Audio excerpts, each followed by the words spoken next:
Recipe যদি ভালো লেগে থাকে অবশ্যই আমার চ্যানেলটাকে সাবস্ক্রাইব করে পাশে পোস্ত নিয়েছি, তিল নিয়েছি সাদা, এইগুলোকে আমি কড়াতে ছোলা ভাজাই আছে দোকান থেকে কিনে আনা। তো ওই ছোলাটাকে ভাজার দরকার নেই। ছোলা নিয়েছি, একটা পেঁয়াজ নিয়েছি, একটা কাঁচা লঙ্কা, সামান্য একটু আদা নিয়েছি আর একটু। তো প্রথমে আমি এই তিলগুলো দিয়ে দিচ্ছি, ভেজে নেবো, হালকা করে আমি ভাজবো। এর মধ্যে আমি পোস্তটা দিয়ে দিচ্ছি।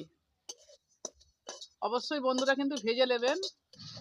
ভাজা হয়ে গেছে, এবারে আমি কিন্তু তুলে নিচ্ছি, প্লেটের মধ্যে ঢেলে দিচ্ছি। এর মধ্যে আমি ছোলাগুলো আগে বেটে নেবো, ছোলাগুলো ঢেলে দিচ্ছি।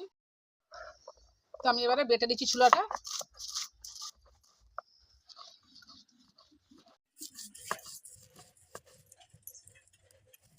তো ছোলাটা বাটা হয়ে গেছে।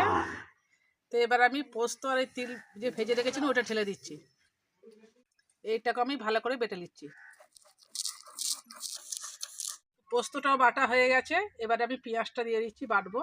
তো এবার কাঁচা লঙ্কা, আদা, রসুন আমি সব একসঙ্গে দিয়ে দিচ্ছি, দিয়ে এবারে এটাকেও ভালো করে বেটে নেবো। তো এইগুলো ভালো করে, পেঁয়াজটাকেও ভালো করে বেটে নিই, আমি তুলে নিচ্ছি। তো বন্ধুরা শিলেতেই আমি পরিমাণ মতো নুন দিয়ে দিচ্ছি। তো এটা আমি ভালো করে মেখিয়ে দিচ্ছি নুনটাকে।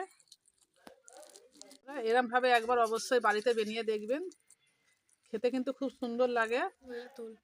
আমি এই প্লেটের মধ্যে তুলে নিচ্ছি। আমার এই রেসিপি যদি ভালো লেগে থাকে অবশ্যই আমার চ্যানেলটাকে সাবস্ক্রাইব করে পাশে থাকবেন। তো আজকের মতো ভিডিওটা আমি এখানেই শেষ করছি।